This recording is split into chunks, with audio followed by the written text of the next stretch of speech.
Olá, tudo bem? Bem-vindo e bem-vinda ao UNESC. Você irá assistir aos aulões do Prepara Enem, um projeto de extensão da UNESC e do Colégio UNESC. Em um ano tão desafiador, nós do Colégio UNESC queremos te ajudar nas revisões dos conteúdos das grandes áreas do conhecimento. Ciências da natureza, ciências humanas, matemática e as linguagens. Vem com a gente, assista quantas vezes você quiser. Bons estudos! Então, o que nós vamos tratar hoje em específico? Quando falamos agora nas nossas apresentações, colocamos que somos professora de língua portuguesa, produção textual, literatura. Então, uma das primeiras provas que vocês vão ter no Enem é a prova, o caderno com esse título: Linguagens, Códigos e Suas Tecnologias. Bom, mas o que nos espera, O que vocês estarão esperando em relação a essa prova? Diferente de vestibular, no Enem não tem divisão por disciplina. Vocês vão ter um caderno e nesse caderno terão questões dessa área de conhecimento. Aí vocês podem perguntar, bom, mas se é linguagens, teremos questões somente de língua portuguesa. Certo? Errado. Dentro desse caderno, teremos sim, em sua maioria, questões voltadas para a língua portuguesa, literatura, mas também temos questões que envolvem educação física e artes. E dentro dessas disciplinas, de todas elas, as suas respectivas possibilidades de tecnologia. Bom, então, falando das questões. Na área de linguagens, assim como acontece com as outras áreas do conhecimento, os cadernos são compostos por 45 questões. 45 questões de múltipla escolha. O único momento em que vocês precisam dissertar sobre algo vai ser lá na redação. No mais, são questões de múltipla escolha. Aqui a gente pode dizer que é um pouquinho mais tranquilo, porque tem a alternativa A de amém e D de Deus, Na dúvida, a gente vai numa dessas. Mas a intenção é que vocês não chutem, pelo contrário, que possam ler as questões e, de fato, encontrar a resposta correta. A que nós chamamos de gabarito. Bom, e como que são essas questões? Ao todo, 45. Dessas 45, nós temos 5 questões que compreendem língua estrangeira. Então, vocês optaram aí por inglês ou espanhol, que são as duas línguas ofertadas no Enem. Por que são somente essas duas? Porque nós temos aí diretrizes, documentos educacionais, as leis que amparam a educação, que colocam no primeiro momento, uma obrigatoriedade do ensino da língua inglesa e numa possibilidade para o ensino de língua espanhola. Se, de repente, a escola quiser ofertar uma outra disciplina que não sejam, uma dessas, até pode, mas não faz parte dos componentes curriculares que estão previstos nas nossas diretrizes. E agora, em específico, pela base comum curricular, a Base Nacional Comum Curricular, a famosa BNCC, ainda fica mais restrito para a língua inglesa. Então, a gente não sabe se num próximo Enem continuaremos com a língua espanhola. E o que tem mostrado as pesquisas após a aplicação do Enem? Que boa parte dos alunos optam pela língua espanhola. Depois a gente fala um pouquinho sobre isso. Mas aqui, acompanhando essa tela. Como que são essas questões? A figura aqui ao lado, pessoal, mostra justamente a composição estrutural da questão. Então, sempre, toda a questão do Enem, vocês vão ter um texto base, que é o que está aqui no topo da imagem. Esse texto base pode ser um texto escrito, em prosa, pode ser um texto inverso, que é o caso das poesias, das músicas, pode ser uma imagem, que imagem também é texto. É bom também a gente desmistificar um pouquinho essa separação. Texto é aquilo que tem algo escrito, e imagem é aquilo que tem desenho, figura. Não. Texto é tudo aquilo que nós conseguimos abstrair informação, que nós conseguimos interpretar. Então, a imagem também é texto e o Enem adora uma imagem. Tanto que vocês vão ver muitas questões com imagens. Nós, no caderno, aliás, no caderno não, na proposta de redação do Enem, também um dos textos motivadores terá uma imagem. E dessa imagem pode ser uma tirinha, pode ser uma charge, pode ser uma propaganda, pode ser um gráfico, enfim, tudo aquilo que é possível de informação ser desenhada. Então, toda questão tem o texto base. Na sequência desse texto, e há um item interessante para que vocês observem, temos a referência. Porque já tivemos questões no Enem que, se o aluno olhasse a referência daquele texto, ele conseguia responder a questão em si, respondendo, inclusive, a alternativa correta. Eu lembro que era uma questão de literatura, que falava sobre Machado de Assis, sobre a vida dele, e perguntava se aquele texto informava os aspectos da vida de Machado de Assis de forma correta, que era verdadeiro. Claro que neste momento, para vocês, eu estou parafraseando a questão, porque não era bem assim, né? Tinha todo um outro contexto, as alternativas de modo diferente. Se o aluno só olhasse, o aluno não, né? O candidato, olhasse para a referência, ele já ia ver que era correto, aquele texto estava correto porque era uma fonte, né, uma referência de jornal. Ou seja, um jornal não vai publicar uma mentira. É o veículo de comunicação que preza pela verdade para com as pessoas. Então, olhando a referência, já conseguiria saber a resposta. Depois disso, nós temos o enunciado. É aquilo que se pede da questão. Uma sugestão. Vocês precisam ler toda a questão. Óbvio, não dá para deixar, no Enem, não tem como nós deixarmos de lado o texto base. É necessário fazer a leitura. Contudo, primeiro, leiam o enunciado, para que vocês já façam uma leitura do texto base de modo direcionado, sabendo o que vocês precisam olhar para responder a questão. Então, leiam o primeiro enunciado, depois vão para o texto base. Em relação às alternativas, às opções de resposta, nós temos a alternativa gabarito, que é a correta, e as outras são chamadas de opções distratoras, ou como está aqui na tela, distratores. Por que recebe esse nome? Porque no Enem eles não trabalham, pelo menos não buscam fazer isso, mas de colocar uma questão totalmente errada, uma alternativa totalmente errada. Por isso que distrai. Nós temos aquela que é totalmente correta em relação ao enunciado e ao texto. Mas não quer dizer que as outras são totalmente erradas. Elas têm a sua parcela de verdade. Mas, diante de todo o contexto da questão, uma é que se sobressai. Então, sempre fiquem atentos.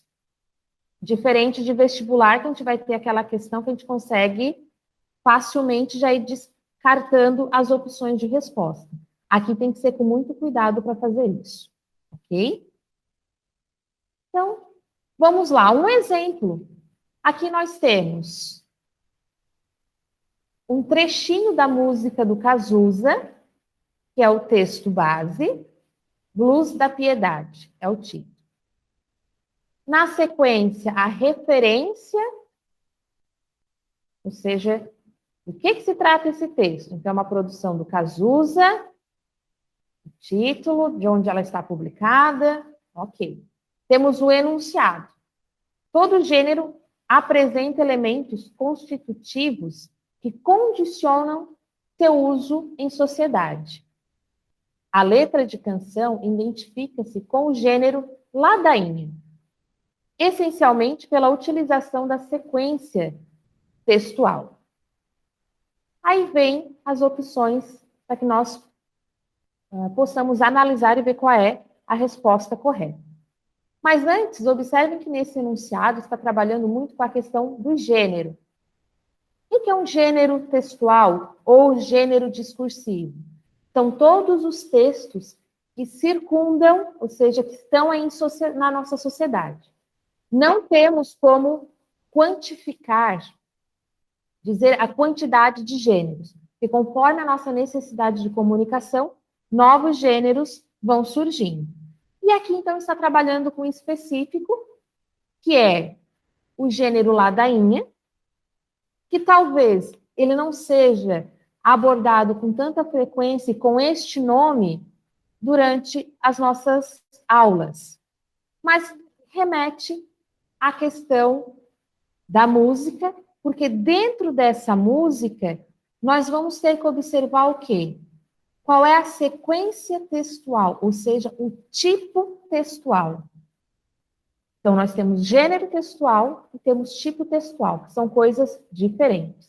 Gênero trata da função social, função comunicativa, social que esse texto exerce. O tipo textual, ou como está aqui, sequência textual, é como ele pode ser estruturado. Aí, olhando para a música, voltando. Vamos pedir piedade. Senhor, piedade. Parece a gente careta e covarde. Vamos pedir piedade. Senhor, piedade. Lhes dê grandeza e um pouco de coragem. Bom, nesse trecho, eu tenho uma exposição? Eu tenho algo sendo exposto? Eu tenho uma narrativa? Eu estou contando uma história? Eu tenho uma injuntiva? Porque eu estou chamando o interlocutor para participação? Estou evocando, inclusive, um ser superior, né? Senhor. Eu tenho descrição, trazendo aí qualidades, características. Eu estou tratando de defender um ponto de vista e por isso eu quero argumentar sobre algo. Então, diante dessas opções, o que nos cabe é a injuntiva. Então, enquanto o tipo textual presente nesse texto, nós temos o injuntivo. Então, olhe só, para responder essa questão, eu precisei saber a definição do que é gênero textual, do que é tipo textual, e olhar, caso eu não soubesse uma coisa ou outra, né? Eu teria que olhar as minhas opções de resposta e lembrar o que é uma sequência expositiva, o que é uma narrativa, o que é uma injuntiva, o que é uma descritiva e o que é uma argumentativa. E olhando para o que está ao lado, né, especificando cada um deles e voltando para o texto. Então, aqui é um exemplo de como fazer toda essa análise de uma questão. Bom, em relação aos conteúdos, quais são os conteúdos mais cobrados? Aqui nós vamos trabalhar mais voltado à nossa área. Tá? A gente não está trazendo, não vamos trazer aqui um gráfico específico para conteúdos de artes ou um gráfico específico para o conteúdo de educação física, por exemplo. Mas eles aparecem muito nesse item que está aqui em azul no gráfico de pizza. Porque são conteúdos que são explorados pela interpretação textual. Então, o que mais é cobrado no Enem em relação à língua portuguesa? Maior parte, então, com 30%, leitura e a interpretação textual. Seguindo da estrutura textual e análise do discurso, que foi o que nós acabamos de fazer. Nós tivemos que interpretar a música e depois observar essa estrutura textual, para saber qual era a estrutura textual daquela canção. que era narrativa, expositiva, argumentativa, e, enfim, era injuntiva. Depois a gente vai vendo a leitura e artes, variação linguística, que sempre cai uma questão ou outra sobre variação linguística, e trataremos nessa aula. Gênero textual, que também foi falado. Muitas vezes a questão do gênero textual está lá na interpretação de texto. Literatura, relação intertextual, ou seja, a relação entre textos, ou a relação em que um texto faz com que outros estejam nele. Funções da linguagem e gramática. Observe que gramática, bem pouquinho, 2,7%. Vocês não terão questões específicas de gramática, mas precisam conhecê-la por quê? Lá para o que nós temos na fatia maior na interpretação de texto, vocês muitas vezes precisam mobilizar esses conhecimentos gramaticais. Cati, Oi? pegando gancho também em relação à literatura. Não necessariamente que vai ter uma questão perguntando quem foi Machado de Assis, ou quem foi Luís de Camões, porque tudo está muito interligado com a leitura e interpretação textual. Porque é a partir do conhecimento que a gente vai mobilizar de literatura, a gente vai chegar numa conclusão de resposta. É o que a gente vai vendo mais para frente, porque às vezes é o medo, né? Tipo assim, meu Deus, quem é esse cara? Calma, respira. Não precisa decorar quem é a pessoa, mas a gente vai conseguir aí mobilizar alguns conhecimentos para chegar nessa assertiva. Muito bem. Depois, nós temos os conteúdos mais cobrados que a gente colocou aqui, de inglês e espanhol. Inglês não é a minha área, nem a da Beatriz. A Beatriz é professora somente de língua portuguesa e literatura. No meu caso, eu não sou de inglês, mas sou de espanhol. Tá? Então, posso falar um pouquinho mais para vocês em relação à língua espanhola, que também não difere muito do inglês, que também não difere do que nós acabamos de apontar aqui em língua portuguesa, porque o que mais cai é leitura e interpretação de texto. E eles ainda colocam separado, que eu acho que nem haveria necessidade. Eles colocam ali leitura e interpretação de cartoons, tirinhas e charts. Bom, mas tudo isso é texto. Então, pode aumentar esse azul um pouco mais, somar os 51% com o 12% que temos aqui. Porque tudo isso é texto, então não precisa dessa separação, tá? Mas não sei por que eles fizeram essa divisão. Talvez para dar uma ênfase, para mostrar que é comum os gêneros em quadros serem cobrados. Depois temos ali, né, domínio lexical, que é conhecer o vocabulário, análise e interpretação de poemas e canções, que também entra como interpretação textual, então pode somar mais esse 10% lá para a faixa do azul, né? Diversidade cultural e diversidade linguística. E para o espanhol, também muita interpretação de texto, domínio lexical, e isso também é muito importante, pessoal. Eu sei que muitos optam pela língua espanhola porque é parecido com o português. Mas aí que mora o perigo, porque esse parecido nem sempre é igual. Tanto que existe os falsos amigos, né, os heterossemânticos, que é justamente aquilo que parece, mas não é. Então, se eu falo para vocês que acabei de ver uma moça que está embaraçada, vocês vão achar que ela está doida, mas não, ela está grávida. Então, cuidar com aquilo que parece, mas não é. Se eu digo que eu comi um pão exquisito, vocês vão achar que eu comi um pão estranho, mas não, eu estou dizendo que eu comi um pão gostoso. Então, tem que tomar muito cuidado com aquilo que parece, mas não é.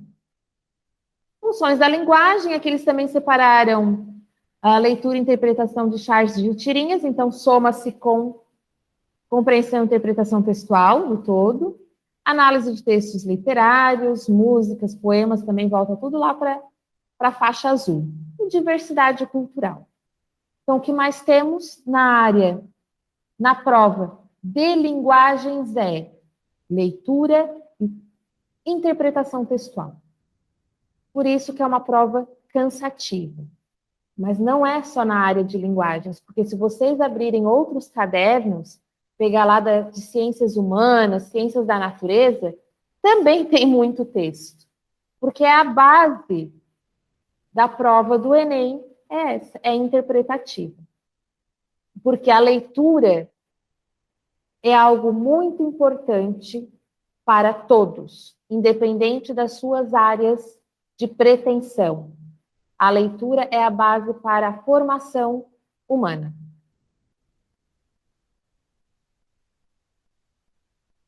E depois entramos na questão da interdisciplinariedade. Bia, quer falar alguma coisa ou posso tocando? Tranquilo, Kátia, pode tocando. Beleza. O que é essa questão, então, da interdisciplinariedade? Já que tratamos que a prova não traz divisão de disciplina, é justamente por isso. Porque uma questão só nós temos que mobilizar diferentes conhecimentos. Então, para uma questão eu tenho que mobilizar o meu nível de leitura, eu tenho que mobilizar, às vezes, conhecimento de história, de literatura, de educação física, enfim, de tantas coisas. E é o exemplo que eu trago aqui para vocês, que nós, né, estamos trazendo, as questões que são utilizadas nesta noite como exemplo, foram retiradas da última edição do Enem, do ano passado. Tá? Então, da edição de 2019. E lá no caderno, questão 18, tínhamos essa aí. Esporte e cultura. Análise acerca da esportivização de práticas corporais nos jogos indígenas. É o texto base. Nos jogos dos povos indígenas, observa-se que as práticas corporais realizadas envolvem elementos tradicionais, como as pinturas e adornos corporais, e modernos, como a regulamentação, a fiscalização e a padronização. O arco e flecha e a lança, por exemplo, são instrumentos tradicionalmente utilizados para a caça e a defesa da comunidade na aldeia. Na ocasião do evento, esses artefatos foram produzidos pela própria etnia, porém, sua estruturação como modalidade esportiva promoveu uma semelhança entre as técnicas apresentadas, com o sentido único da competição. Então, temos aí a referência, um texto escrito por Almeida e Suassuna, Pensar a Prática, de 2010. Adaptado quer dizer que, para colocar aqui na prova, eles mudaram alguma coisa no texto, ou tiraram, enfim. O que pede a questão? A relação entre os elementos tradicionais e modernos nos jogos dos povos indígenas desencadeou o quê?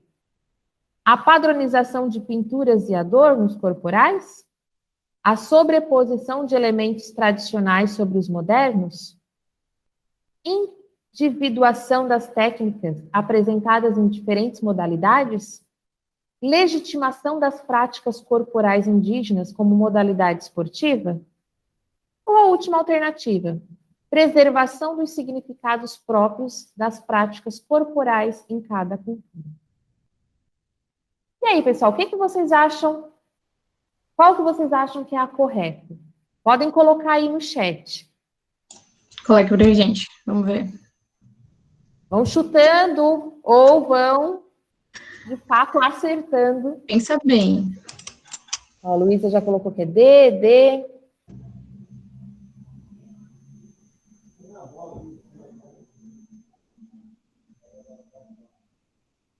Aqui, pessoal, o que nós temos de interdisciplinariedade? Primeiro, língua portuguesa ela está em todas as disciplinas, porque vocês precisam ler e entender o texto. Então, inclusive lá na matemática, na física e na química. Aqui em específico está trabalhando com educação física, pela questão esportiva, e com arte, trabalhando a questão da cultura, a pintura, adornos corporais, como também tem um pouco de história aqui. Porque como que nós conhecemos as tradições indígenas, já que nós não encontramos índios por aí tão facilmente? Porque nós temos uma disciplina na escola que trata de mostrar um pouquinho como que foi a chegada dos portugueses aqui no Brasil, que eles não descobriram o Brasil porque já tinha pessoas aqui, que eram os indígenas, e que vai, a partir daí, mostrando um pouquinho dessa tradição, dessa cultura indígena. Bem como na disciplina de literatura, nós temos aí várias fases das escolas literárias que mostram, né, o indígena. Algumas vezes como um plano de fundo, às vezes como o personagem principal, como herói, como anti-herói, enfim. Mas tivemos aí fases em que ressaltaram o índio. Alguns colocaram, na maioria colocaram letra D, uma pessoa colocou letra B. Vamos ver qual é a correta. Então, letra D, muito bem, a maioria acertou.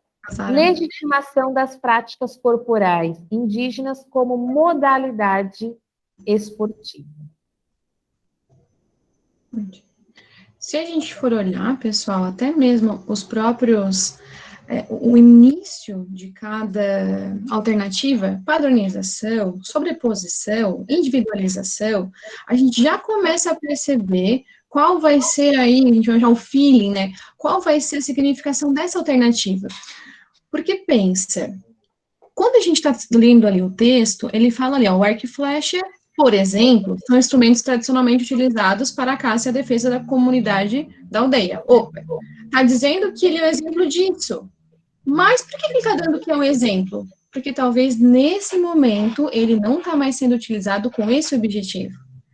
Então, o próprio texto, né, por óbvio, vai dando essas pistas para a gente. E o título também aí, né, Kátia? Esse título, por exemplo, ele está super sugestivo para chegar nessa alternativa D.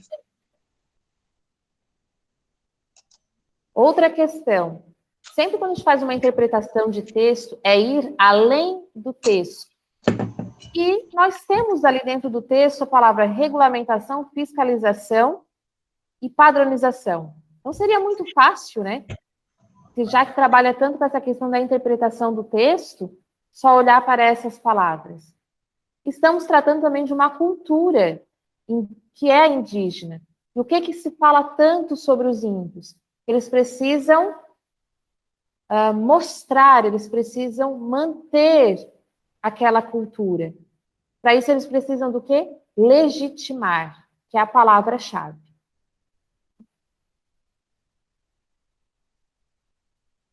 Então, aqui tivemos interpretação de texto, o movimento corporal pela educação física, bem como a artes também tem a questão do corpo, da expressão corporal, e artes e história, né? Pintura, adorno, artefatos e a questão cultural. Então, para que vocês possam perceber essa relação das disciplinas numa única questão. E ir além do óbvio. O que seria isso, né? Ir além do óbvio. Temos aqui um texto que é uma imagem. A referência já nos traz. É uma imagem, é uma obra de Picasso. Cabeça de Touro.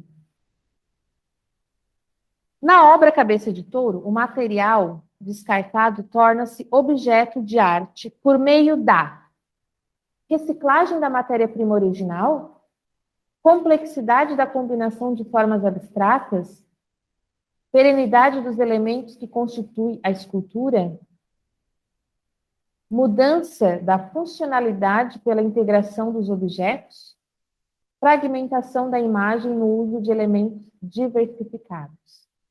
Vamos lá, pessoal, chutando aí, ou colocando aquilo que vocês realmente analisaram. O que vocês acham?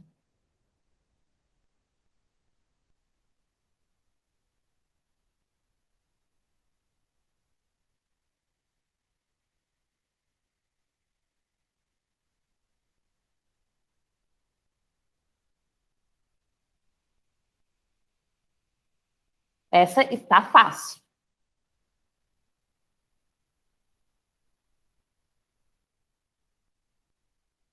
Aqui também dá de usar o, ai, a Maria foi D, acho que eu vou D. Não pode ir na onda, né? Bom, mas aqui nós temos, então, você está falando, né, cabeça de touro, que foi um material descartado que tornou-se um objeto de arte. A resposta correta, muito bem, povo. Letra D. Mudança da funcionalidade pela integração dos objetos. Por que eu digo que ir além do óbvio? Porque se a gente fosse pelo mais comum, eu poderia dizer que está reciclando uma matéria-prima. Só que reciclagem não é isso. A reciclagem é quando a gente faz uso de um objeto que ele não vai mudar as suas características e a sua função. Por exemplo, uma garrafa PET.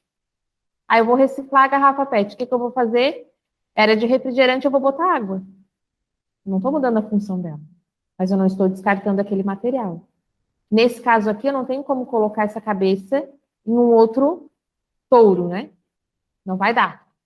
Pelo menos por enquanto, a medicina e as ciências humana e animal não deu jeito para fazer transplante de cabeça.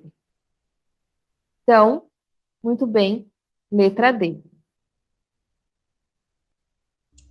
Essas questões, Kátia, inclusive, de ressignificar o próprio material, são questões também que são quase queridinhas do Enem, porque não é, né, na primeira edição que cai questões assim, onde eles colocam um objeto sendo utilizado em outro ambiente. Isso também, na verdade, se a gente for olhar ali na questão da arte, a gente tem movimentos artísticos que falam sobre isso, alguns movimentos literários também, quando a gente pensa aí no dadaísmo, enfim. Por quê? Porque aqui, nossa, funcionou muito a questão do distrator, né? Porque, de fato, se tu olhar para a letra A e para a letra B, tu pensa, oh, muito bom, é isso aí. Mas aí, tu tem que refletir, poxa, se fosse tão óbvio, será que estaria numa questão de análise do Enem? O que entender, talvez, aqui só sobre reciclagem, sem sendo, por exemplo, um folheto de conscientização, uma mobilização aí sobre meio ambiente, teria a ver com essa imagem. Porque isso é leitura de mundo. Porque, de fato, se tu olhasse para essa imagem, talvez tu não iria enxergar só essa reciclagem, como a Cátia explicou também, né, não é esse processo. Tu vai enxergar ali esse objeto ressignificado. Que, inclusive, eu fiquei olhando, eu demorei um pouquinho para entender que era uma bicicleta. Porque eu já estava enxergando a nova significação dele. De fato, isso ajuda bastante na hora de interpretar a questão, ir além do óbvio. Sim, e outra questão, né? Olhando bem para a imagem. No primeiro olhar, eu já vi a cabeça de um touro, mas eu não consegui identificar que objeto foi utilizado ali para fazer essa cabeça de touro. Parece uma armação de uma cadeira para fazer os chifres, mas não dá para saber direito. É um funil? É um cone? O que é aquele objeto que foi utilizado para ser a parte da frente, não sei como é que se chama no animal, a cara do animal, enfim. Nossa. Mas então, enfim, eles estão perdendo a função deles, estão sendo utilizados, então tem uma ideia de reciclagem ali, mas eles perdem a função, eles ganham uma nova função. Ok, depois a questão da mobilização gramatical. Como que nós podemos responder essa questão mobilizando vários conhecimentos gramaticais? Então, nós temos aqui o texto base, que é essa propaganda. Então, faz com que o bullying passe a história. Stop bullying. És vítima. Fique calmo. Não des troco. Evita ficar sozinho. Mostra-te confiante. Conta a uma pessoa de confiança. Conheces alguma vítima? Nunca deixes o teu amigo sozinho. Ajuda-o a contar a alguém. Conheces o agressor? Tenta convencê-lo a mudar o seu comportamento. Caso não tenha sucesso, denuncie o caso. Bom, E já fizemos a leitura, rapidamente, desse texto. Essa campanha se destaca pela maneira como utiliza a linguagem para conscientizar a sociedade da necessidade de se acabar com o bullying. Tal estratégia está centrada no ou na. O chamamento de diferentes atores sociais pelo uso corrente de escrituras injuntivas, variedade linguística caracterizada pelo português europeu, restrição a um grupo específico de vítimas, ao apresentar marcas gráficas de identificação do gênero como o ou a, combinação do significado de palavras escritas em língua inglesa e portuguesa, enunciado de cunho esperançoso, passe a história, no título do cartaz.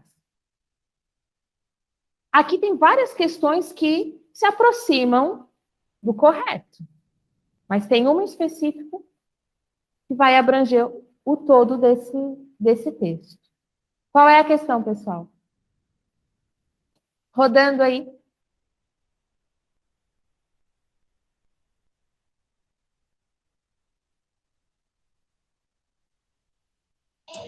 Ó, maravilha. Sem olhar o gabarito na internet. Com a própria É leitura. verdade. Maravilhosos, isso aí.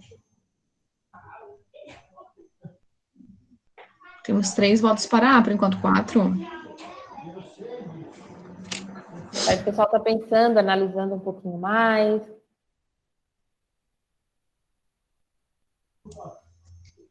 Isso sem pressão, né? Já olhar. Olha, bastante votos para a letra A, Cátia. Então, vamos ver. Muito bem, pessoal. Letra A. Chamamento de diferentes atores sociais pelo uso recorrente de estruturas injuntivas. Como nós vimos lá naquela questão da música do Cazuza, falava de estrutura injuntiva, dando ordens, né, aclamando, pedindo. É a mesma coisa para as propagandas. Elas tendem a usar o imperativo, ou seja, os verbos no imperativo, chamando as pessoas, dando ordem para as pessoas. Então, por isso vai aparecer faça, evita, mostra-te, conta, nunca deixe. Ou lá no título, né? Faz com que o bullying passe a história. Conheces o agressor? Então, nessa utilização de verbos que indicam uma ordem, um pedido, um apelo, por isso, injuntiva. A letra B, quando fala variedade linguística caracterizada do português europeu. Essa aqui poderia causar uma pequena dúvida, porque utilizar segunda pessoa, seja do plural ou do singular, não é uma caracterização do português europeu, que nós temos na nossa língua, e em muitos lugares aqui do Brasil, as pessoas tendem a utilizar, que não é o nosso caso aqui em Criciúma, a gente ainda faz errado, né? A gente, porque eu me coloco também, porque na fala eu uso o tu com o verbo em terceira pessoa. Tu sabe, tu foi, tu falou. Quando ainda pronuncia bem o verbo, né? Quando a gente não dá uma cortadinha no final. Mas isso porque estamos numa oralidade. Claro que na escrita, conforme o contexto de comunicação, aí avalia quem é o interlocutor, para quem que eu estou mandando, com qual intenção e tudo mais, a gente vai fazendo as devidas adaptações. Ou melhor, adequações. Quando Pode falar, Pia. Porque como a gente não está no presencial, tem sempre essa. No presencial a gente se olha aqui, né? Dá uma cutucada. Agora aqui de longe a gente já tem que tomar mais cuidado. Mas uma coisa bem interessante, a gente sempre traz até como dica, é prestar muita atenção no enunciado. De fato, por vezes a gente lê o enunciado primeiro e depois vai para o texto, ou depois vai lá para a propaganda, enfim, o que tiver ali, né, de texto. para que a gente possa compreender melhor. Porque, pensa, é uma campanha que se destaca pela maneira como utiliza a linguagem para conscientizar a sociedade. Será que eles precisavam utilizar, ali no caso, uma variante da língua portuguesa de Portugal para conscientizar alguém? Porque ali no caso não era um bullying sobre Portugal contra o Brasil, sabe? Não era sobre colonização, não era sobre isso. Então, pensa bem, tendencioso. E é muito interessante essas distratoras, porque a gente observe, né, que nós não utilizamos o és vítima, ou estou a falar, verbos de infinitivo. Mas, de fato, isso é interessante porque o enunciado pede. Conscientizar as pessoas sobre o bullying se faz por meio dessa variação linguística, nesse caso. Então, com isso, a gente já conseguia retirar essas alternativas. Como ok, também... Agora eu botei o fone. Tá tudo certo? Tá. Tá, então beleza. Como também, nesse gancho do que a Bia está falando, já nos reportamos para a alternativa C, quando fala ali, restrição a um grupo específico de vítimas, ao apresentar marcas gráficas de identificação de gênero, como o e a. O enunciado já está dizendo que é para conscientizar a sociedade, então, independente de grupos. Quando faz esse uso lá no texto de calmo, calma, sozinho, sozinha, é que as pessoas hoje estão usando mais esse tipo de colocação para que todos se sintam incluídos. Para que não pareça que é só está falando para homens, ou está falando para mulheres, ou independente de gênero, né? Mas o que acontece para a língua portuguesa? Daí as pessoas também desconhecem um pouquinho. Na língua portuguesa, quando a gente trata masculino e feminino, nós não estamos falando de sexo. Tanto que o masculino em língua portuguesa, quando usamos a escrita como o e a, e o o como masculino principalmente, é porque estamos nos referindo a um elemento neutro. A gente não sabe se esse o a é de homens ou mulheres. Tá? Então temos essa questão também a ser considerada.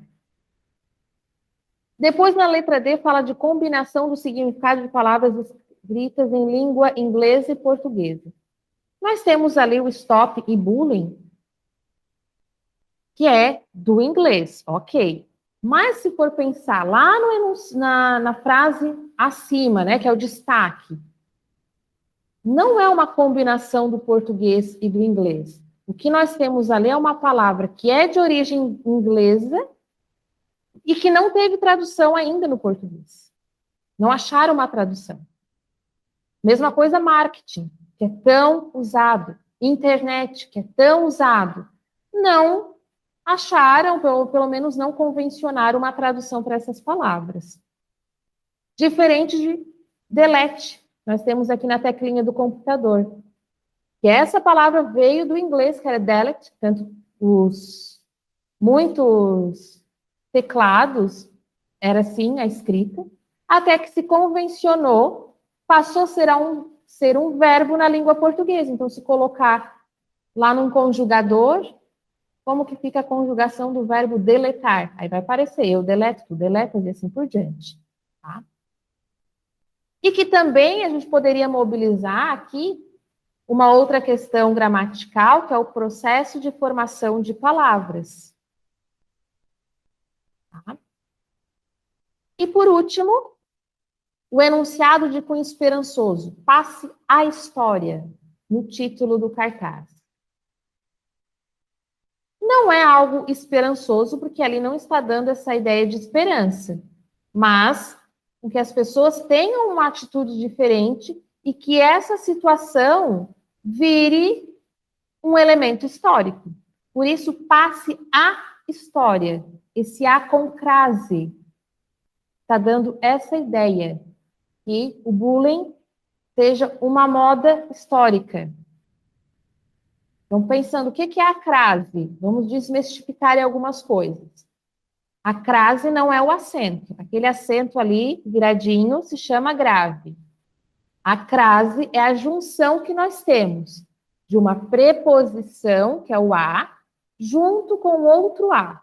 Para não ficar a, convencionaram a uni-los com um acento, né, com uma marca gráfica que representasse isso. Então, a crase é o fenômeno, é a junção, preposição e artigo. Essa junção se definiu como crase. O acento é grave.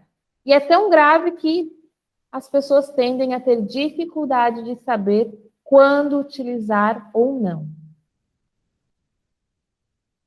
Quando utilizar ou não, falando nisso, né? Vamos para umas regrinhas bem básicas, pessoal. Somente em nomes com nomes femininos. Se for masculino, crase não aparece. Se tivermos verbo na frente, não tem crase. Então, quando a gente vê essas plaquinhas aí a partir de 1,99 é errado com acento, porque partir é verbo, então o A não tem que ter crase. Diante de número, só se esse número representar hora. Do contrário, não tem crase. Professor, eu tenho dúvida, como que eu posso ir uma regrinha aí, um macetezinho para saber se eu coloco ou não a crase? Substitui a palavra masculina por uma, a feminina por uma masculina. Se ao transformar aparecer ao, vocês confirmam a crase. Se ao transformar não apareceu ao, tem crase. Claro, tem muitas outras regras, mas aqui dando uma pincelada sobre.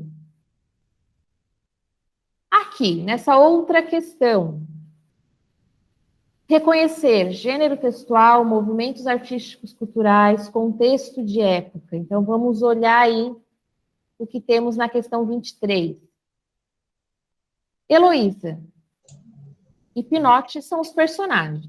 Então, temos aqui um diálogo. Faz versos? Sendo preciso, quadrinhas, acrósticos, sonetos, reclames. Futuristas? Não, senhora, eu já fui futurista. Cheguei a acreditar na independência, mas foi uma tragédia. Começaram a me tratar de maluco, a me olhar de esguelha, a não me receber mais.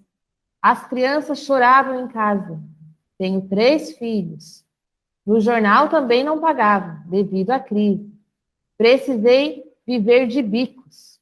Ah, reneguei tudo. Arranjei aquele instrumento, mostra a faca, e fiquei passadista. O fragmento da peça teatral de Oswald de Andrade ironiza a reação da sociedade brasileira nos anos de 1930, diante de determinada vanguarda europeia. Nessa visão, atribui-se ao público leitor uma postura. Qual postura é essa? Preconceituosa, ao evitar formas poéticas simplificadas?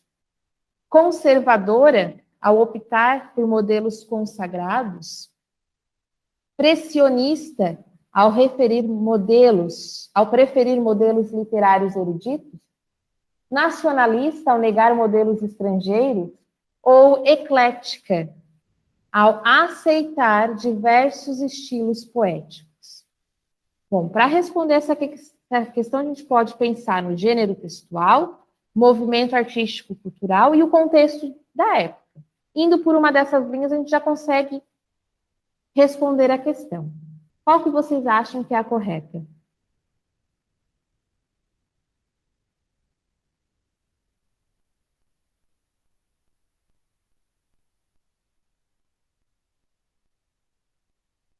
Podem colocar aí no chat, pessoal.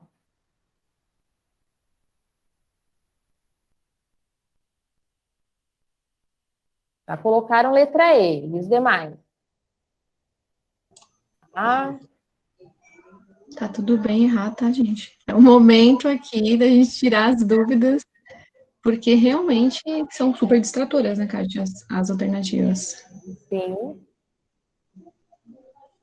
Teve um D. Uhum. Ah, gostei. Tá bem eclético aqui. E-A-D.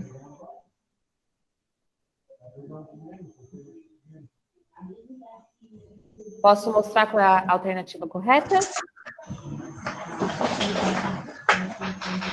Então, vamos lá. A correta está na letra B. Bom, primeiro, em relação a gênero textual. Peça de teatro, gente, é gênero textual. Bom, mas que gênero textual é esse? É um gênero textual em que a sua sequência textual é dialógica. Tá? Então, nós temos sequência de diálogo. Porque muita gente confunde a peça de teatro com encenação teatral, que são coisas diferentes. A encenação teatral é eu pegar essa peça de teatro aqui e levar lá para um palco. Então, temos essa diferença. Então, estamos tratando aqui de um gênero textual. Analisando esse gênero textual, a conversa que está tendo entre esses dois personagens, nós temos ali o Pinote, que ele teve uma mudança significativa daquilo que ele produzia. E ele mudou por quê? Devido ao contexto da época, que era um contexto conservador, ao optar por modelos consagrados. É onde responde essa questão. Então, nós temos que olhar a pergunta, aliás, o texto, nós temos que olhar no enunciado, que já nos diz, né, ironiza a reação da sociedade brasileira dos anos de 1930. Por quê? Era um período conservador. E pegando o gancho, Cátia, da literatura, olha comigo, Oswald de Andrade. Esse nome aí é familiar para vocês? Quando a gente fala Oswald de Andrade, a gente lembra de Mário de Andrade, Carlos Drummond de Andrade, porque tem vários Andrades de fato, né? Mas quando a gente está falando de Oswald de Andrade, aí que entra a literatura, né? Lembrando que provavelmente eles não vão te perguntar quem era o Oswald de Andrade, né? Amigão, chegado, não. Eles vão tentar te inserir nesse contexto de época. O Oswald de Andrade, ele está na primeira geração modernista, certo? Onde a gente tem uma tríade aí dos autores, o Mário de Andrade, o Oswald de Andrade e o Manuel.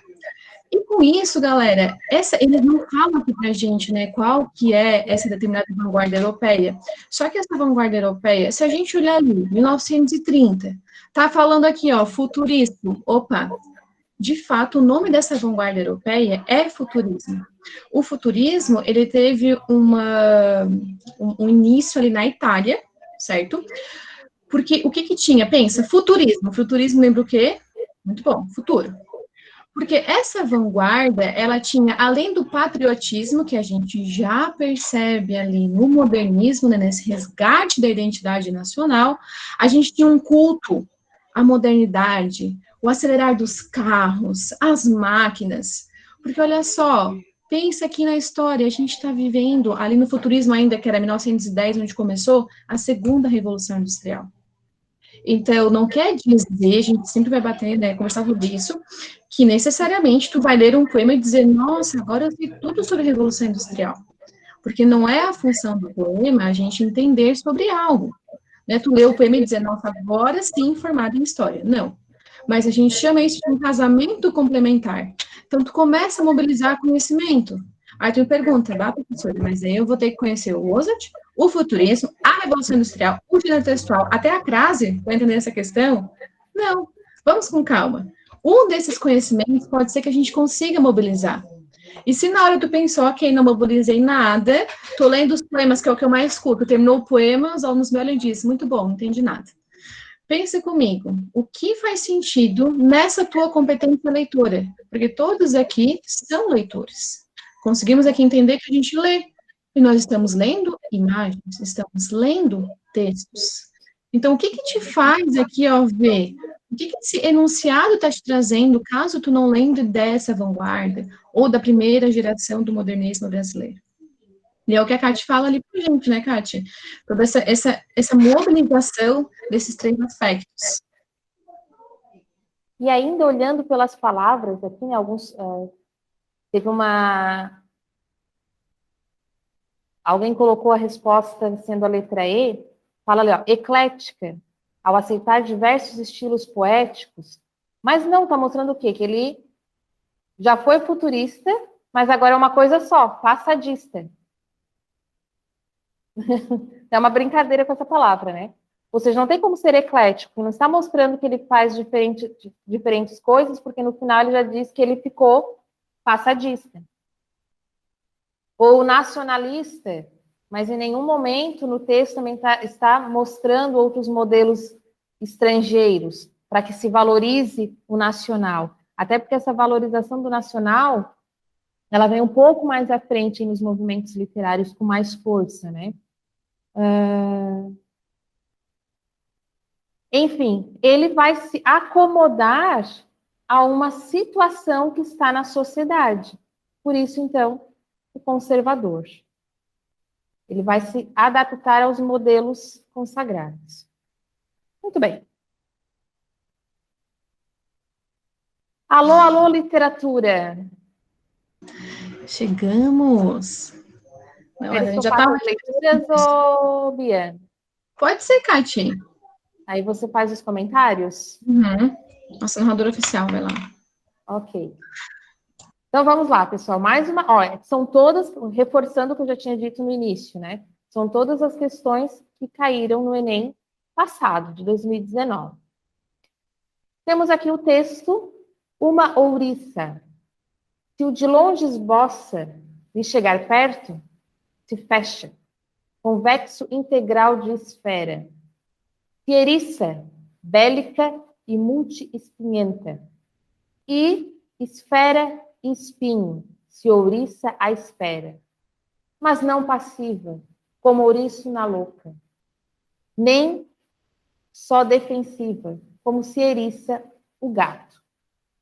Vinha agressiva, como jamais o ouriço. Do agressivo capaz de bote, de salto. Não do salto para trás, como o gato. Daquele capaz de salto para o assalto. Se o de longe lhe chega de longe, se esfera aos espinhos, ela se desouriça. Reconverte o metal hermético e armado na carne diante, côncava e propícia, e as molas felinas para o assalto, nas molas em espiral para o abraço.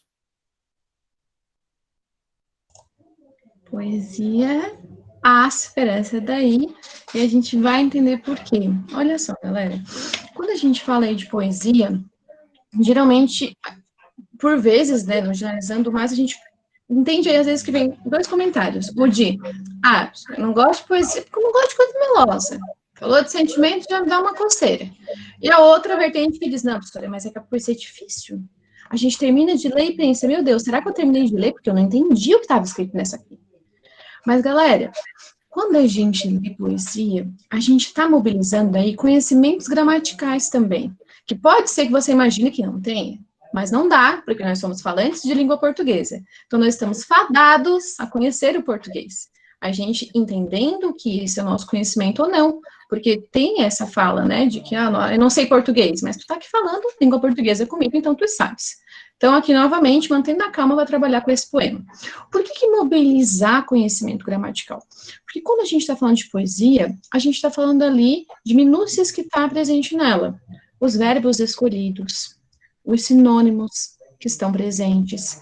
Nem toda poesia, essa aqui rima, mas nem toda poesia necessariamente vai trazer uma rima. Porque, de fato, a musicalidade está presente, mas não é aí uma regra para toda poesia.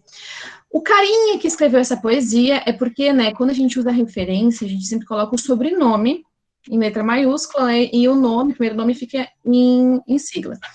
Mas pode ser que tu olhando a referência, tu vê ali tá Melo Neto, que é a JC. O nome desse poeta é o João Cabral de Melo Neto. A gente vai falar, né, um pouco sobre ele, mas aqui, ó, pensa, tem essa poesia, aí tem o João Cabral de Melo Neto, tá trazendo ali umas palavras diferenciadas, talvez não tão comum no nosso vocabulário, e o nosso enunciado diz assim, com apuro formal, de fato, né, tá super formal esse poema, o poema tece um conjunto semântico que metaforiza a atitude feminina de, letra A, tenacidade transformada em brandura, letra B, Obstinação traduzida em isolamento? C. Inércia provocada pelo desejo platônico? D. Irreverência cultivada de forma cautelosa? Ou E. Desconfiança consumada pela intolerância? Abertos aos chutes, eu ia falar outra palavra, mas que seria, eu estava pensando em chute mesmo, né? Mas na verdade, gente, a gente também não vai pensar que tudo vai ser chutado, né? Pensa qual dessas alternativas talvez possa ter um pouco mais a ver com a temática do poema, que a gente já vai explorar, tá? A gente vai falar sobre cada uma e depois que a gente conversar vai dizer, ah, não, verdade. Mas vamos tentar aí, ó. Temos uma, por enquanto, da Luísa, que disse A. Eu gostei desse combinado, Kátia, o pessoal colocar no chat. E como você falou, Bia, sobre a mobilização gramatical, no enunciado nós já temos ali conjunto semântico. Quando se estuda semântica em língua portuguesa, é estudar a palavra. É como que ela é utilizada. E metaforiza, metáfora, ou seja, figura de linguagem, que também é estudado tanto no campo da literatura quanto no campo do estudo gramatical. Ó, vai dizer, ó, ACCDDD. Posso colocar a correta? Vai lá. Muito bem. Letra A. Galera, agora vamos pensar, né? Por que A? Bom, A fala assim, tenacidade transformada em brandura. Daí tu pensa, meu Deus, eu não sei o que é tenacidade.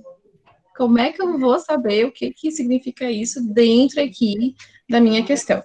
Mas olha só, pensa comigo. Tenacidade, às vezes, a gente pensa, algo mais tenro, algo mais bonito, algo mais tranquilo. Mas olha só o que vem depois. Transformado em brandura. Brandura, o algo brando, não é algo mais calmo, mais atenuado? Então, aqui, tu transformar algo que já seria em algo que não pega tão bem. Então, olha só, a tenacidade, gente, tenacidade é sinônimo de resistência. Esse fechamento que está aqui presente. Então, olha aqui. Quando a gente está falando desse poema, como é que a gente vai perceber essa tenacidade transformada em brandura? Primeiro, nos primeiros versos, galera, a gente consegue perceber esse fechamento. Primeiro, que a gente já está chamando de ouriça. O que é um ouriço, né? É aquele bichinho cheio de espetinhos, muito bonitinho, tu olha para ele muito simpático, mas não é algo muito agradável de se pegar, né? Acho que nem pode encostar no ouriço, primeiramente. E aí, galera, olha aqui no primeiros versos. A gente tem verbos como aqui, ó. Fecha, eriça, esfera e espinho, se ouriça a espera. Estão percebendo que fechar, eriçar, aqui, estar aqui mais acanhado, de nada fala sobre uma abertura alegre? Não está dizendo, nossa, que legal, né? Estou aqui fechada, estou apontando meus espinhos, está tudo bem, estou aberta ao diálogo. Não é. Nesse meio diálogo, a gente vê esse fechamento, ok? Mas depois, olha comigo a segunda estrofe do poema. A gente tem ali uma transformação dessa postura, porque ela se, olha aqui comigo, ó, na segundo verso da segunda estrofe, né? Estrofe conhecido como parágrafo, verso é o que a gente chamaria de linha. Ela se desouriça. Sabe quando a gente tem esse des aqui, ó, sabe o processo de formação de palavras, prefixação? Então, se tu ouriça, tu se desouriça, ou seja, tu tira daquele lugar em que tu estavas. E depois ela fala aqui também, ó, se reconverte, se reconverte, e no final tem algo muito, muito, muito enfático dessa mudança, que é nas molas em espiral para o abraço. Ou seja, quando a gente fala aqui no próprio enunciado, tu pensa, né, conjunto semântico que metaforiza, né, 3 palavras muito complicadas. Mas pensa, semântica, significação. Metáfora, professora, vamos pensar mais em figuras de linguagem? Vamos. Novamente, muito difícil ter uma pergunta no Enem com a seguinte questionamento, dizendo, o que é a metáfora? Pá, não. Vai mobilizar esse teu conhecimento. Galera, metáfora é a figura de linguagem em que a gente faz uma comparação, só que não explícita. Por exemplo, chega assim, nossa, Catiana, tu tá uma flor hoje. Quer dizer, com esse tom irônico, né, pode-se entender que talvez eu não estivesse chamando a Catina de delicada, mas se dissesse, nossa, Cati, tu é uma flor, né? Ou seja, eu não quis dizer literalmente que a Catiana se transformou num processo biológico e virou um vegetal. Não. Eu chamei a flor de vegetal, mas eu quis dizer que ela faz parte, né, deste reino das plantas, né? Depois pode ser que as professoras de biologia fiquem bravas comigo. Mas o ponto é que nessa figura de linguagem, eu não utilizei elemento comparativo. Eu não falei, Catiana é delicada como uma flor. Se eu colocar esse elemento comparativo, que geralmente é o como, vai ser uma comparação. Então, a metáfora, galera, é aquela coisa mais velada. E olha como isso fica legal num poema. Porque agora, trazendo para esse carinha aqui, passa para mim, Kátia. Olha o que eu trouxe para vocês. Esse aí é o João Cabral de Melo Neto. Fofura, né? Essa foto aqui, ele está uma flor, Catiana. Peço desculpas, mas João Cabral de Melo Neto, neste momento, está uma flor. E por que... Eu não vou competir com ele, né? É complicado, né? Mas tudo bem, Kátia. Você também é uma flor. O que a gente consegue perceber? Essa flecha, esse símbolo aí, que lembra mecânica, engenharia. Então, galera, o João Cabral de Melo Neto, se a gente puxar na literatura, ele faz parte, se a gente pensar numa escola literária, né, para quem gosta dessas divisões, na terceira geração modernista. Esse carinha era conhecido como poeta engenheiro. Aí tu pensa, como assim, né, poeta engenheiro? Será que ele tinha uma dupla jornada de trabalho, né? Meu marido tem 3 empregos. Na verdade, por que ele é conhecido como um poeta engenheiro? Porque ele costumava ter uma linguagem mais objetiva, com um senso apurado de construção. Olha aquele poema dele. Quando a gente está falando naquele poema, a gente tem ali verbos talvez não tão usuais. Tá pensado, aquele parênteses que tá ali, ele não foi colocado de propósito, porque ficava bonito esteticamente. Não nesse poema. Ele tem toda ali uma questão de pensar. Por que engenharia? Porque para ele poesia é cálculo. Há um vídeo de uma entrevista de João Cabral de Melo Neto, em que ele diz que ele gosta de uma poesia áspera, de uma poesia que o leitor chegue, opa, sabe? Ele diz que para ele talvez a poesia é tão subjetiva, que seja tão, por vezes, mais simplista de ler, não é o feeling, né? Não é como ele pretende escrever a sua poesia. Então, ali tu já vê, poxa, se é uma poesia trabalhada, se tem um domínio técnico e formal da linguagem, se tem esses elementos que se personificam, é por óbvio que essa poesia, talvez, exija um pouco mais de leitura. Então, quando ele falou ali, galera, dessa transformação, exatamente, está comparando uma mulher a uma ouriça. Nesse caso de começou ali toda essa questão. Pode voltar, Kátia? Para mim, isso. Começou ali mais fechada, mais erita, e para o final foi para a brandura. Aí tu começa aqui, tá, professora, e a B? Obstinação traduzida em isolamento. Não há traços tão evidentes que a pessoa era obstinada a se isolar, certo? Lendo o poema, não vem essa ideia de se isolar. O ouriço, ele não se fecha porque ele quer ficar isolado do mundo, sabe? Porque ele tá com tédio, não, porque isso Pode falar. Fica à vontade. Principalmente para quem gosta de música, a poesia também tem o poema, né? Temos que levar em consideração o que é poesia e o que é poema. Os poemas, eles também, semelhante à música, têm um momento que cresce. As músicas também, normalmente é no refrão que cresce a música, né? E aqui da mesma maneira, embora ele fala que no começo ela se fecha, tanto que dá o exemplo do convexo integral de esfera, daí já puxa para matemática, né? Mas vai mostrando que ela vai tendo essa transformação, que no final já não está tão fechada, e teve uma abertura.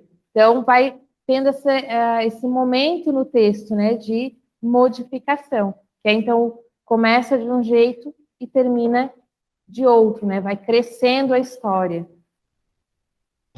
Perfeito, Kátia, exatamente. Todas as outras questões, gente, estão aferindo significados que talvez não estavam no poema. Por exemplo, olha só, nascer, começou com inércia. Se a gente está falando que teve um momento ali, ó, de transformação, que nessa comparação não houve inércia.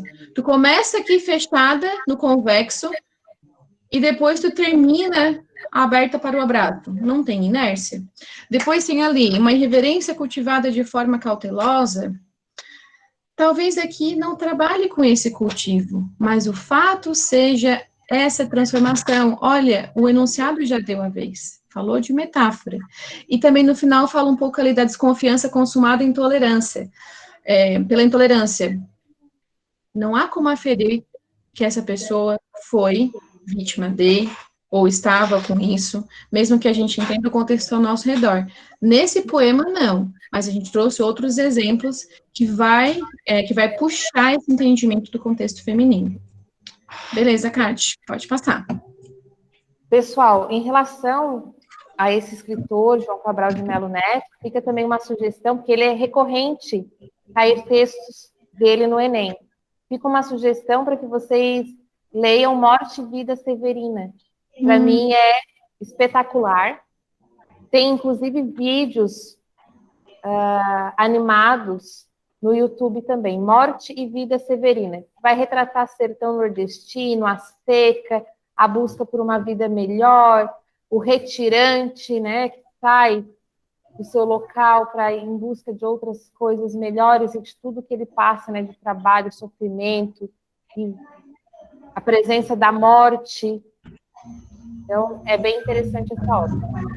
Perfeito, Kate, muito mesmo. Olhar o que acontece ao nosso redor. Vamos para a questão, seria de número 6 no caderno. Um amor desse era 24 horas lado a lado, um radar na pele, aquele sentimento alucinado, coração batia acelerado. Bastava um olhar para eu entender que era hora de me entregar para você. Palavras não faziam falta, mas só de lembrar de seu perfume, que arrepio, que calafrio, que o meu corpo sente. Nem que eu queira, eu te apago da minha mente. Esse amor deixou marcas no meu corpo. Esse amor, só de pensar, eu grito, eu quase morro. O coração pede socorro. Essa letra, essa música aí, é conhecida para vocês? Alguém aí já escutou essa música alguma vez? Na hora que bateu a sofrência. Muito bom, Emily. A gente brinca, né, quando a gente trabalha ali com essas questões, a gente consegue trabalhar a música no trovadorismo, e a gente fala que essas músicas são arrastar chifre no asfalto. Porque realmente a gente tem uma música aqui, galera, que para quem não conhece, é da Nayara Azevedo. O Azevedo ali é da Nayara, então ela é uma cantora, né, que está em ascensão, penso que ainda está em ascensão, e é uma letra de música recente, 2018, ou seja, também estamos mobilizando ali, 1930, com João de Cabral de Melo Neto, mas também o Enem traz textos que estão presentes na atualidade, aqui no caso, sertanejo universitário. Talvez, Beatriz, se eu não tivesse declamado, mas eu tivesse cantado, muito bom. O pessoal ia reconhecer, mas eu cantando não sirvo, tá, gente? Então é melhor eu só declamando. Eu também de primeira não peguei, eu olhei a Azevedo, eu pensei que era a Luísa, depois eu vi, não, é a Nayara. Pode passar, Cássio, para ler as questões. Então, galera, daí o que diz essa questão pra gente? Então, não é por acaso que o sertanejo universitário, não é por acaso que essa música de autores nacionais está no Enem. Essa letra de canção foi composta especialmente para uma campanha de combate à violência contra as mulheres, buscando conscientizá-las acerca do limite entre o relacionamento amoroso e o relacionamento abusivo. Para tanto, a estratégia empregada na letra é a revelação da submissão da mulher à situação de violência, que muitas vezes leva à morte. B. ênfase na necessidade de se ouvirem os apelos da mulher agredida que continuamente pede socorro. O bom é que essa já veio com a resposta, né? Tudo bem. A C. Exploração da situação de duplo sentido, que mostra que atos de dominação e violência não configuram amor. Na D. Divulgação da importância de denunciar a violência doméstica, que atinge um grande número de mulheres no país. Ou a E, a naturalização de situações opressivas, que fazem parte da vida de mulheres que vivem em uma sociedade patriarcal. Gente, essa questão é uma ótima oportunidade para a gente começar pelo enunciado. Sabe por quê? Tu olha ali para o verso que está ali. Tu vê amor, tu vê arrepio, tu vê paixão, aí tu pensa, ai, lindo, maravilhoso esse poema, adorei. Mas quando tu vai para o enunciado, galera, ele já te dá qual caminho a seguir. Primeiro, Já responde a questão, né? primeiro que ele já falou que é uma campanha de combate à violência contra a mulher. Se foi utilizado numa campanha de combate à violência contra a mulher, é possível que essa letra tenha uma dualidade. Porque ela tem o amor, mas como é que ela está trazendo isso pra gente? Então a gente vê, né, 24, um amor desse, 24 horas lado a lado, um radar na pele, aquele sentimento. Isso daí, tu vê que é uma campanha de conscientização contra a violência. Aí tu pensa, 24 horas lado a lado? Olha só, Bia, coração batia acelerado. Não era do amor, né? Não Era era. No final a gente percebe, olha só, esse amor deixou marcas no meu corpo. Esse amor, só de pensar eu grito, eu quase morro. Percebam como o enunciado já está dando a estratégia de leitura que a gente vai utilizar. Por que essa exploração, a letra C que é a correta, a exploração da situação de duplo sentido, que mostra que atos de dominação e violência não configuram o amor? Porque, de fato, a letra nos induz, no primeiro momento, a pensar, né, que é um amor ali tão, nossa, sublime, tá 24 horas junto, que o corpo já fica marcado, no sentido de que, essa marca de amor que me deixou, uma saudade, né, que a gente tem muito nessas músicas. Mas aqui, galera, esse grito e esse morro tem um duplo sentido, porque não é morrer de amor, é literalmente, talvez, o morrer no sentido de não existir mais para. E esse amor ardente tem essa dualidade de ser, de fato, abusivo, que é o que se configura, né, quando a gente tem essa leitura de mundo, que esse amor obsessivo, que esse amor que está 24 horas lado a lado, por vezes não é, de fato, uma demonstração de afeto, mas sim uma demonstração de dominação, que é o que a música faz com que a gente enxergue, e é o que a questão quer trazer para a gente. Ela quer te ver, tu, como cidadão, tá ouvindo essa música e tá percebendo a mensagem que ela quer trazer? Claro que se estiver lá, tranquilamente, depois que a pandemia acabar, no teu churrasco, ouvindo a música, nem sempre tu vai aferir para esse significado. Mas agora, como competência do Enem, ele faz com que avive esse teu olhar. E é muito bacana, né? Exatamente, Emily. Se o enunciado fosse diferente, talvez a resposta não fosse tão óbvia. Porque, de fato, como é que nós íamos saber que essa música foi composta para uma campanha de violência contra a mulher, né? Se talvez eu não escuto sertanejo, não acompanho a cantora. Então, o enunciado vai dar para a gente um caminho a seguir. Não é o que tu pensa sobre o assunto nessas questões. É o que o enunciado está fazendo com que tu enxergue e é o comando que ele vai te dar a partir do texto. Beleza?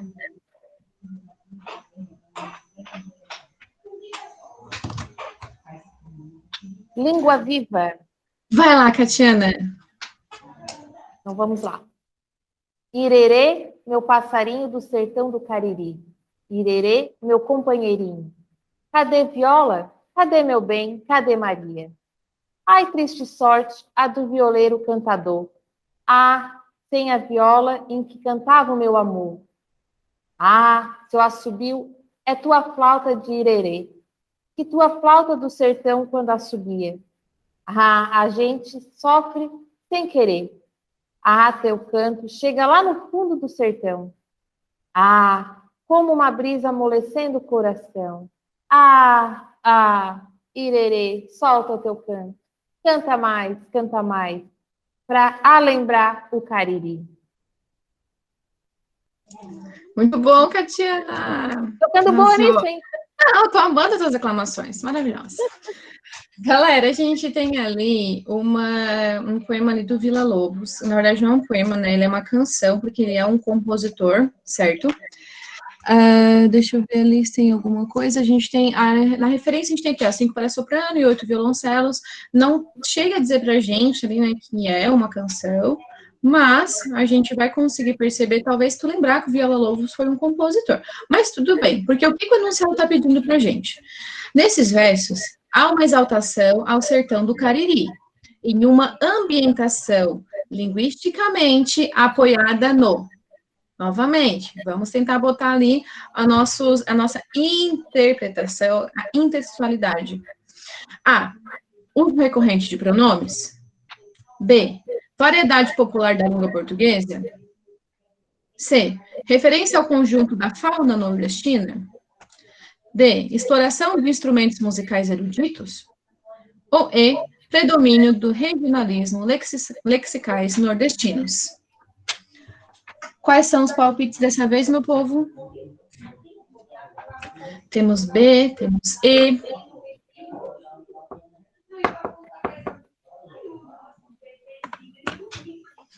Essa já não trouxe alternativa, vi se deixou um quê de mistério. Vitor Vitório colocou letra E. Ô, seu Vitor, vamos ver como é que estava você nas aulas de literatura. Chamando o aluno para o combate aqui já. Eu vi que a Patrícia estava aqui também. Cadê a Patrícia? Muito bom, ó, gente. Grande participação. Desculpa, Kátia. Tem alguns nomes que são nossos conhecidos, né? Isso. A gente já aproveita para puxar no pé aqui, né? Ó, B, E, temos bastante participação. Vamos lá, Catiana, demonstrar qual que era a alternativa correta. Quase lá. Quase lá. Essa aqui tem Bia, também... depois que você explicar, eu quero fazer um apontamento sobre isso, tá? Maravilha. Quer fazer agora, depois? Não, pode fazer a primeira sua colocação. Galera, essa daqui também é uma questão que às vezes vai te trazer uma distratora que tu vai pensar, meu Deus, é super distratora mesmo, né? Porque na realidade eu até assinalei ela. Por quê? Nessa questão a gente tem ali está remetendo ao sertão do Cariri. O irerê é um passarinho, realmente, né? Mas aqui são só apenas elementos que eles estão citando, não necessariamente a gente precisa conhecê-los a fundo. E aí o enunciado diz, nesses versos, há uma exaltação ao sertão do Cariri em uma ambientação linguisticamente apoiada na... Galera, quando a gente está falando que ela está linguisticamente apoiada, a gente está vendo que tem algumas marcas ali. Mas essas marcas, pensando que o Enem é uma prova nacional, não poderia, talvez, ser focada em apenas uma região. Porque, olha só, pensa comigo, a letra E, ela muito engana, porque ela fala, claro, predomínio de regionalismo lexicais nordestinos.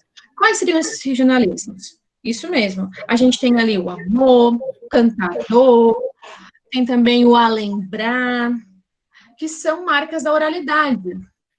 Mas o que faz a gente pensar, o que faz a gente confirmar que isso é apenas um regionalismo nordestino? Quando a gente fala, nossa, passarinho encantador, é só lá que tem esse predomínio? Não há também essa variação regional, dessa pluralização linguística que a gente tem em todo o Brasil? Então, essa parte que vai pegar, galera. Porque a gente não pode aqui ter tamanha certeza de que é apenas uma presença do Nordeste. As outras aqui, galera, ó, o recorrente de pronomes. Tem o meu, tem o seu, mas o que isso te ambienta linguisticamente no sertão? Não. Referência ao conjunto da fauna? Ok, mas não significa que essa construção ajuda numa significação do poema. E o instrumento de exploração de instrumentos musicais eruditos, essa aqui está ali apenas para distrair mesmo. Pode passar, Kátia, eu acho que aqui para conseguir falar o que tu querias. Tá. Pode... Então, já falaste um pouco, Bia, em relação à questão da prova ser nacional, e o que se espera do candidato? Ele passou tempo ali, 11 anos, né, 12, dependendo do caso, na educação básica, em que em língua portuguesa se aprende uma norma de referência que é chamada língua padrão. Só que, quando nos deparamos com esse texto, a gente vê uma outra variedade da língua. Só que o que nós aprendemos na escola é a padrão. Fora disso, é uma variedade que cada região, cada local, dentro das suas características, vão ter aí uma outra composição, uma outra estrutura. Como é que eu vou cobrar do meu aluno que mora lá no sul que saiba quais são essas marcas regionalistas do Nordeste? Então, tomem bastante cuidado com isso, porque o que eles querem mesmo é que vocês saibam as normas de referência da língua padrão, e não normas de referência do popular. Porque vocês passaram um tempo na escola justamente para aprender isso. Outra questão, também voltando para a parte gramatical, aqui nós não temos um uso recorrente de pronomes, mas nós temos um uso recorrente de interjeição. Vocês observaram o ai, a, né? Tantas vezes que aparece, nesse caso é uma interjeição. Não confundam também que não tem nada a ver com pronome. Talvez alguns de vocês podem pensar que aquele elemento ali seja um pronome e não é. Tá? Era isso. Pode passar, Kátia, que ali depois tem isso, sobre variação linguística. Porque o que é a gente trabalha com variação linguística? Né? Isso que a Kátia falou é perfeito. A gente precisa ter a consciência que a variação linguística existe. Na escola, a gente aprende sobre variação linguística, a gente aprende sobre preconceito linguístico existente. Só que nós aprendemos, acima de tudo, a variante padrão. Porque pensa, se não tivesse uma variante padrão para se comunicar, como é que a gente ia conseguir se comunicar com uma pessoa que mora longe e tem algumas marcas, talvez a gente não iria se entender. A variação, claro, ela está super presente aqui, e ela vai estar presente, galera, em mais questões do Enem. Eu penso, Kátia, porque eu estava vendo as outras provas, que sempre cai uma questão que envolve variação linguística. Porque ela é um fenômeno que está presente. A variação linguística, galera, ela é um fenômeno que a gente chama de língua viva, porque, de fato, a língua portuguesa, ela é viva. Por acaso a gente ainda fala vossa mercê? A gente ainda fala, por exemplo, escreve farmácia com PH? Não. Teve uma mudança ao longo do tempo. Mas também essa mudança vai depender desses fatores, contexto social, contexto geográfico, histórico, entra ali o regionalismo, que ali, né, a gente pensou, no Nordeste, mas não significa que só lá fala dessa forma, colocalismo, que é essa linguagem oral. Então, a gente não vai lá para o poema e dizer, meu Deus, ok, tá errado. Não. A gente tem ali toda essa questão do uso da língua viva no poema. E aí a gente vai conseguir perceber o que dessa variação faz sentido no poema e o que dessa variação faz sentido na minha questão. O que esse enunciado está tentando me mostrar. Beleza? Pode passar. Kátia, falando bastante texto, mas são textos curtinhos. Agora aqui, Kátia, você vai ler um autor muito legal. Sim, adoro ele. Pena que já faleceu. Atores da literatura brasileira, presente. Ela nasceu lesma, vivia no meio das lesmas, mas não estava satisfeita com sua condição. Não passamos de criaturas desprezadas, queixava-se. Só somos conhecidas por nossa lentidão. O rastro que deixaremos na história será tão desprezível quanto a gosma que marca nossa passagem pelos pavimentos. A essa frustração correspondia um sonho. A lesma queria ser como aquela parente distante, o escargot. O simples nome já a deixava fascinada. Um termo francês elegante, sofisticado. Um termo que as pessoas pronunciavam com respeito e até com admiração. Mas lembravam as outras lesmas. Os escargots são comidos, enquanto nós, pelo menos, temos chance de sobreviver. Este argumento não convencia a insatisfeita lesma, ao contrário. Preferiria exatamente terminar sua vida desta maneira, numa mesa de toalha adamascada, entre talheres de pratas e cálices de cristal. Assim como o mar é o único túmulo digno de um almirante batavo, respondia: a travessa de porcelana é a única lápide digna dos meus sonhos. Essa já veio de brinde também. Tudo bem, gente. A gente já vai aqui na resposta assertiva. Sem mistério. A outra também, provavelmente, Catiana, então tudo bem, vocês vão pensar aqui com a gente agora. Galera, esse texto, eu trouxe até a fotinha ali para vocês, ele foi escrito pelo Moacir Sclier. O Moacir Sclier, ele é um escritor brasileiro, ele é um escritor gaúcho. Ele faleceu agora, ele é um escritor aqui da contemporaneidade, ele faleceu em 2011, nasceu em 37, mas faleceu em 2011, então a morte também é recente. Ele é um escritor gaúcho, então a gente também tem, né, a gente já viu ali o Ouro de Andrade, já viu o João Cabral Filho Neto, e também temos ali o Moacir Sclier. E aí, nessa questão, ele fala aqui pra gente, incorporando o devaneio da personagem, o narrador compõe uma alegoria que representa o anseio de rejeitar metas de superação de desafios, restaurar o estado de felicidade pregressa, materializar expectativas de natureza utópica, rivalizar com indivíduos de condição privilegiada, ou valorizar as experiências hedonistas do presente. Até poderia perguntar, né, galera, se vocês não tivessem aqui a resposta, já que a alternativa C, que alternativa vocês escolheriam? Mas o que a gente pode pensar? Olha só.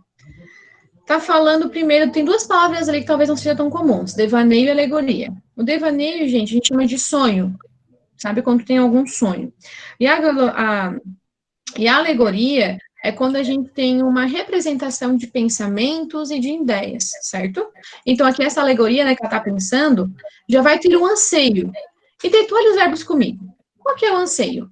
Ele traz rejeitar, restaurar, materializar, rivalizar ou valorizar. Na letra D, a gente percebe, ela estava rivalizando com alguém. Ela não estava lá dizendo, meu Deus, porque ele escargou, tá lá, mas ele, enfim, morre. Não. Não tem ali uma questão de valorizar. Mas, se a gente for notar bem, a letra C, ela é super completa. E por que que ela é completa? Porque, nessa questão, ela vai tentar materializar a expectativa da natureza utópica. Ela queria muito ser um escargot. Ela estava tentando se materializar como escargot. Isso é uma utopia. O que é uma utopia, galera? Uma utopia a gente entende como algo inalcançável. Sabe quando pensa assim, não, isso aí é muito utópico pensar. Utopia é algo quando está lá em cima. Olha que palavra legal também para usar uma redação, quem sabe, dependendo da temática, a gente já vai conseguindo pensar ali. E com isso, gente, olha só, ela não tem aqui o anseio de rejeitar metas de superação de desafio. Não, pelo contrário, né? Por ela, meu Deus, tudo bem ali, ser morta, mas está num prato de porcelana. Restaurar o estado de felicidade pregressa? Não fala bem sobre uma restauração, porque tu não sabe nem se ela teve felicidade. Quem dirá restaurar uma? Isso não deixa claro nas marcas linguísticas. Rivalizar com indivíduos de condição privilegiada? Essa D poderia enganar. Sabe por quê, galera? Porque tem ali um pessoal que mais ou menos rivalizava, que dizia, não, mas o escargot fala, mas no fim ele morre. Mas não é a personagem principal que está falando isso. A personagem, o foco dessa personagem era se tornar um e não rivalizar com. E ali valorizar as experiências hedonistas do presente.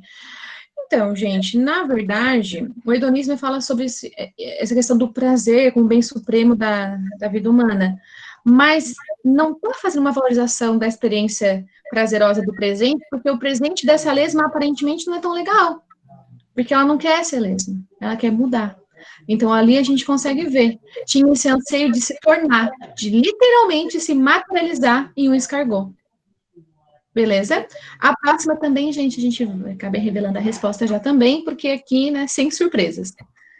Pode fazer a leitura, Kátia. Lindo esse poema. Então tá, aqui vamos trabalhar com a questão das autoras mulheres, que também estão presentes no Enem. Essa lua enlutada, esse desassossego, a convulsão de dentro e larga, dentro da solidão, corpo morrendo, tudo isso te devo. E eram tão vastas as coisas planejadas, navios, muralhas de marfim, palavras largas, consentimento sempre. E seria dezembro, um cavalo de jade sobre as águas, dupla transparência, fio suspenso, todas essas coisas na ponta dos teus dedos, e tudo se desfez no pórtico do tempo. Em lívido silêncio, umas manhãs de vidro, vento, a alma esvaziada, um sol que não vejo. Também isso te devo.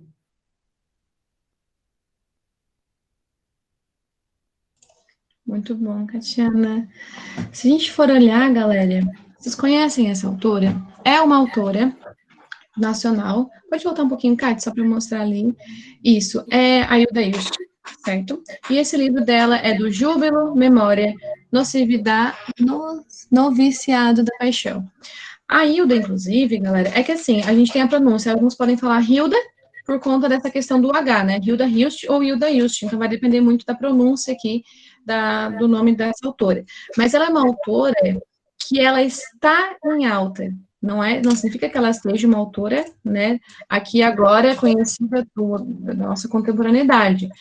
Até porque a dona Hilda, ela já nasceu também em 1930, estão vendo mais uma pessoa que nasceu nessa época, e ela faleceu em 2004, por aí.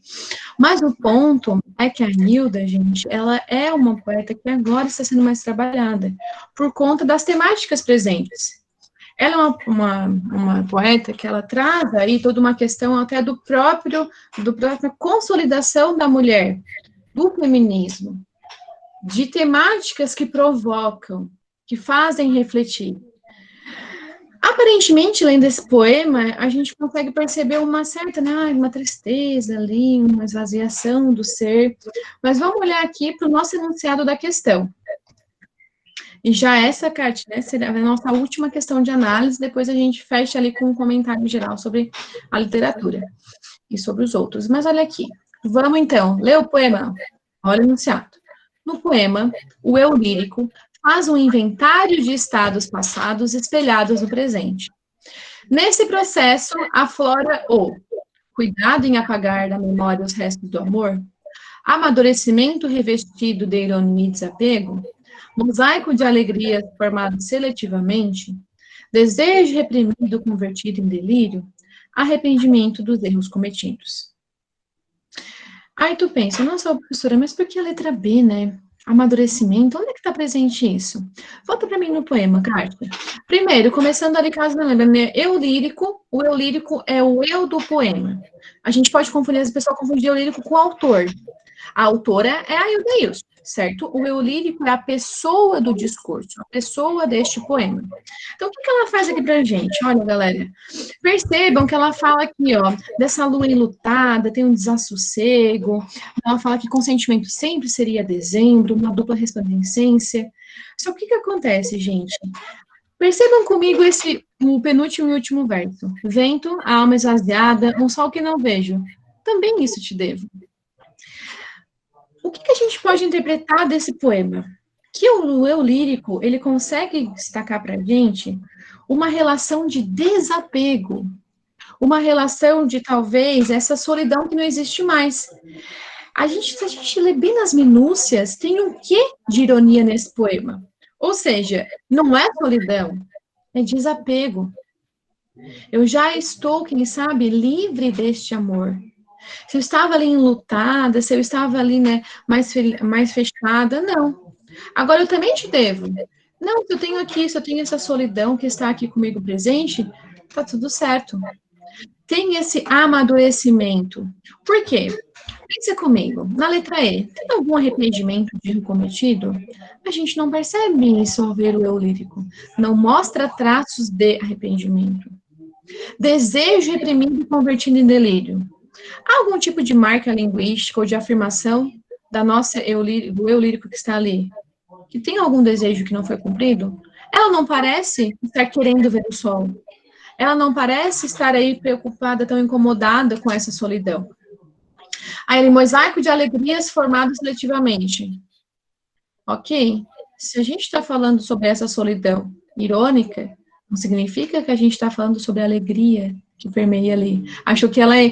E sabe por quê, Maria Ângela? Porque muitas vezes, né, esses tons mais melancólicos da poesia, essa poesia mais fúnebre ali, uma poesia mais fechada, dá esses traços para a gente de que o poeta, né, que o eu lírico, na verdade, pode ter se arrependido de algo. Mas ali, se a gente for observar bem, até a própria colocação final, essa ironia desperta, porque ela tem um desapego. A solidão para ela virou desapego. E ela não está cuidando de apagar a memória. Porque o que ela falou? Não, isso aqui eu devo também. Tá tudo bem. Eu não estou apagando. Eu estou dizendo que estou aqui ainda presente. Estou ironizando essa tua presença na minha vida. Beleza? Te passa ali para mim, por gentileza, para nós. Para eu falar aqui, fazer esse fechamento aqui, então, e para também passar a palavra, caso vocês tenham alguma pergunta, se tem mais alguma dúvida, para a Kátia também fazer o fechamento aqui comigo. Galera, pensando em literatura. Literatura é espelho social? Galera, literatura não necessariamente vai ser um espelho da sociedade. A professora, mas daí tu mandou eu olhar ao meu redor, daí tinha Nara Azevedo, daí tinha o Oswald de Andrade, como assim? Não significa que tudo que acontece na sociedade vai estar refletido nesse poema, nas produções literárias, nas prosas. Porque reflexo é quando tu apenas bate e aquilo está demonstrado como é. Novamente, tu não vai pegar uma poesia, por exemplo, sobre doença e entender, por exemplo, tem uma poesia de um autor que agora me fugiu, não sei se é do Drummond, que fala sobre a pneumonia. E daí tu não vai pegar aquela poesia e dizer, não, porque agora eu sou um pneumologista formado. Não, porque agora, com certeza, eu estou aqui, eu vou entender tudo sobre ciência. Não. A literatura, ela pode ser um reflexo para tu refletir a partir do que está ali. O contexto social vai te ajudar a entender melhor o que está naquela poesia, mas não necessariamente que ele vai ser o mandante dela. Porque vai depender da intenção que está presente no texto, das marcas gramaticais que estão ali e das figuras que estão presentes. Aí tu fala, tá, professora, e faz com a linha do tempo, né? Passei, muitas vezes, no geral, ensino médio, estudando lá no trovadorismo, humanismo, classicismo, barroco, terminei no pós-modernismo, na literatura contemporânea. Novamente, viram como a gente conseguiu utilizar autores que estavam presentes ali, principalmente no modernismo, que tem uma transformação ali, uma busca dessa raiz? E por quê? Porque não significa que vai ter uma pergunta, já teve, tá? No Enem, perguntas mais focadas, mas não significa que vai ter uma pergunta dizendo quais eram as características do classicismo, quem foi o maior autor classicista. Mas tu entender quem era esse autor, tu entender o contexto da produção, pode te ajudar a interpretar melhor as questões. E esse é um dos papéis, né, da literatura no ensino médio, é um dos papéis da nossa leitura, como, assim, sinceramente, né, como sendo, de fato, um leitor proficiente. Tu olha para a literatura e pensa, o que está ali, que eu posso interpretar, utilizar para entender o contexto ao meu redor e também o contexto de produção. Beleza? Kati? Muito bem. Só bom também deixar aqui ressaltado que nessa linha do tempo, essas três primeiras, trovadorismo, humanismo e classicismo, foram períodos literários que ocorreram em Portugal. E isso quase não cai no Enem. Muito difícil cair algo sobre esse tipo. Em compensação, a partir daqui, principalmente centrando no barroco, a gente pode dizer que a literatura começou a ter momentos no Brasil, mas ainda antes nós temos a questão do quinhentismo, com a literatura de informação e de formação, também já demarcam território aqui no Brasil. Aí, de toda essa linha aqui, caso vocês queiram estudar um pouco mais, então, olhem para romantismo, realismo, naturalismo, e toda essa parte aqui de pré-modernismo, modernismo e literatura contemporânea. São os tópicos mais prováveis que caiam de autores, de textos, enfim, no Enem, tá? Mas é como disse a professora Beatriz, não vai cair nada muito específico. Nós temos que olhar o conjunto todo da obra ali, da questão, o que está sendo solicitado, do texto, de refletir um pouco mais, porque a ideia é justamente como nós apresentamos no início, da interdisciplinariedade. É mobilizar diferentes conhecimentos para conseguir responder uma questão.